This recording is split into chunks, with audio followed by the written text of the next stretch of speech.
Halo,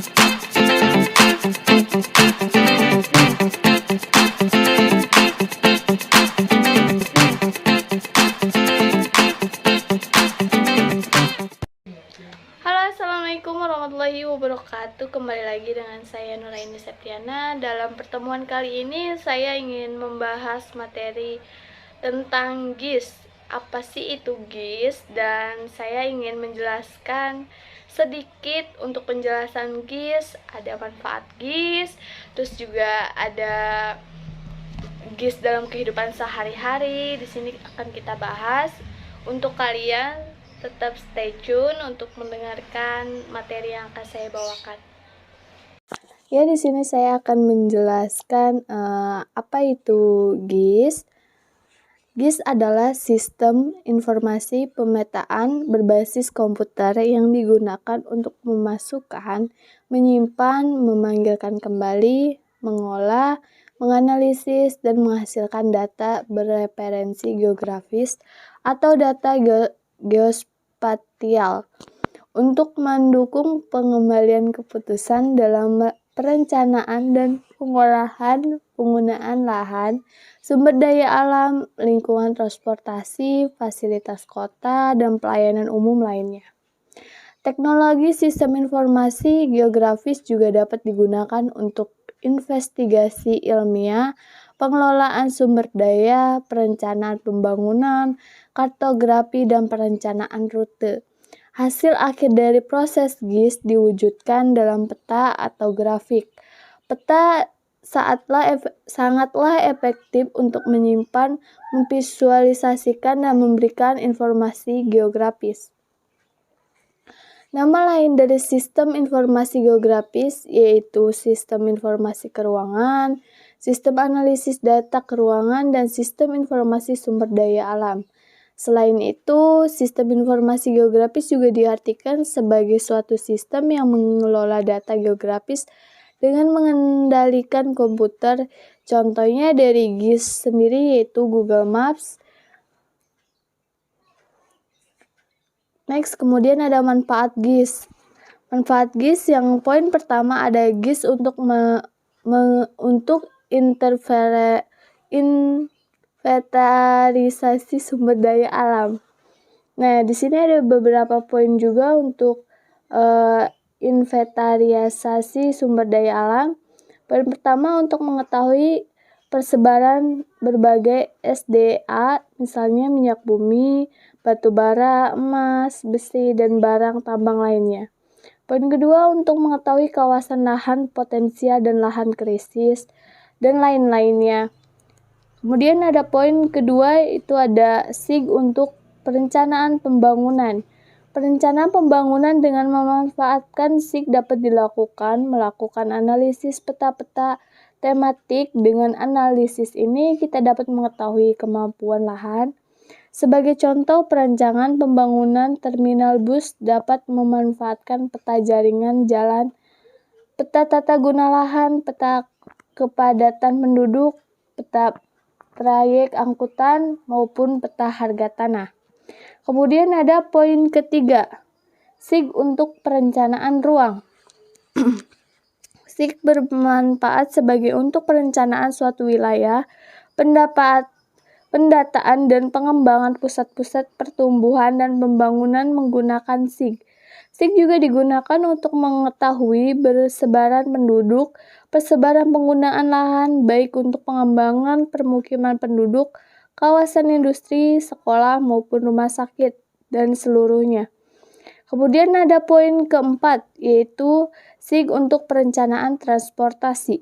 Dalam bidang transportasi, pemetaan SIG digunakan untuk inventarisasi jaringan transportasi publik, kesesuaian rute alternatif, perencanaan perluasan sistem jaringan jalan, serta analisis kawasan rawan kemacetan dan kecelakaan.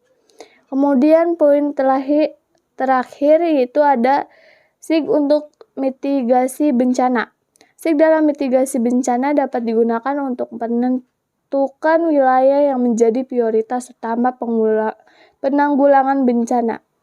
SIG juga digunakan untuk mengidentifikasikan sumber bencana, menentukan lokasi sebagai tempat evakuasi, mengidentifikasikan luas area yang terkena bencana, dan lain sebagainya. Nah, kemudian di sini ada GIS dalam kehidupan sehari-hari.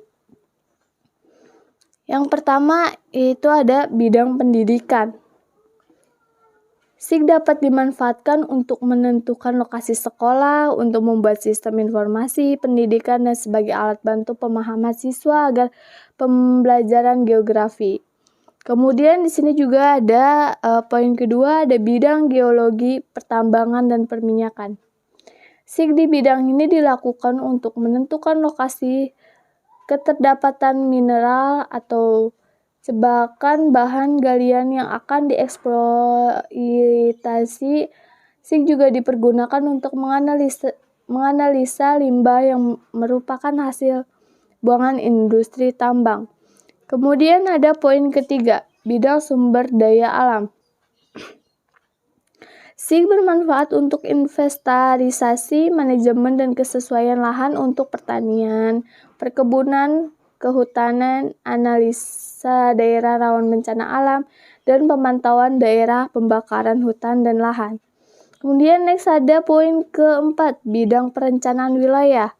SIG dapat dijadikan media yang tepat untuk perencanaan permukiman dan transmigrasi, perencanaan kota, pengembangan desa tertinggal, perencanaan lokasi industri, pasar, pemukiman, dan lain-lainnya.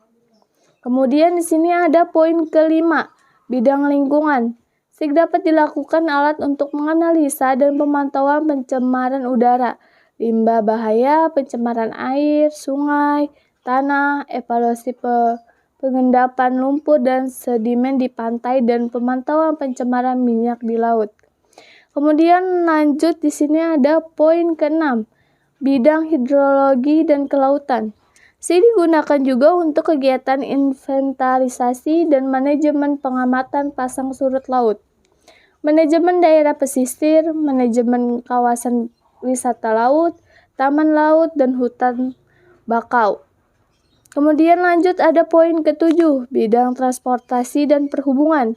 SIG digunakan untuk manajemen pemeliharaan, perencanaan, dan perluasan jaringan jalan tol, rel kereta, dan jalan raya, penentuan jalur transportasi, analisa rawan kemacetan, bahaya kecelakaan, dan pemantauan jalur mudik.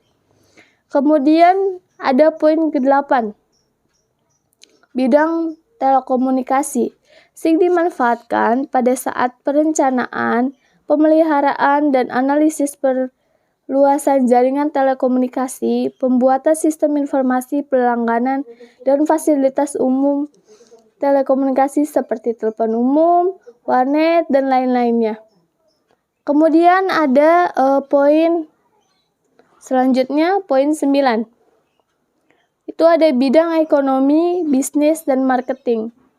SIG dimanfaatkan untuk menentukan lokasi bisnis prospektif seperti bank, pasar, mal, ATM, kantor cabang, showroom, outlet makanan, gudang, dan lainnya dengan memerhatikan lokasi konsumen dan pelanggan di sekitarnya. Kemudian lanjut ke poin 10, bidang perpajakan. SIG dapat dimanfaatkan untuk memperkirakan potensi pendapatan dari sektor pajak dengan membuat sistem informasi untuk penarikan pajak dari sektor periklanan yang berasal dari perizinan dan pengemasan papan komersil. Kemudian lanjut ada poin ke-11, bidang militer. SIG diperlukan untuk menyediakan data spesial untuk analisa rute-rute perjalanan logistik dan peralatan perang. Pembuatan peta elektronik dihubungkan dengan radar yang mampu mendeteksi kendaraan atau pesawat musuh di wilayah teritorial negara. Kemudian ada poin 12, bidang kesehatan. SIG dapat digunakan untuk menentukan distribusi penderitaan suatu penyakit, pola atau kesebaran pandemi penyakit, serta penentuan lokasi unit-unit pelayanan kesehatan beserta tenaga medis. Poin terakhir yaitu ada bidang utilitas. SIG dimanfaatkan dalam proses inventarisasi dan manajemen informasi jaringan pipa air minum, sistem informasi pelangganan, perencanaan jaringan tiang listrik, gardu listrik, tower, dan lain-lainnya. Sekian penjelasan dari saya, mohon maaf apabila ada kekurangan. Kita sama-sama belajar. Terima kasih. Wassalamualaikum warahmatullahi wabarakatuh.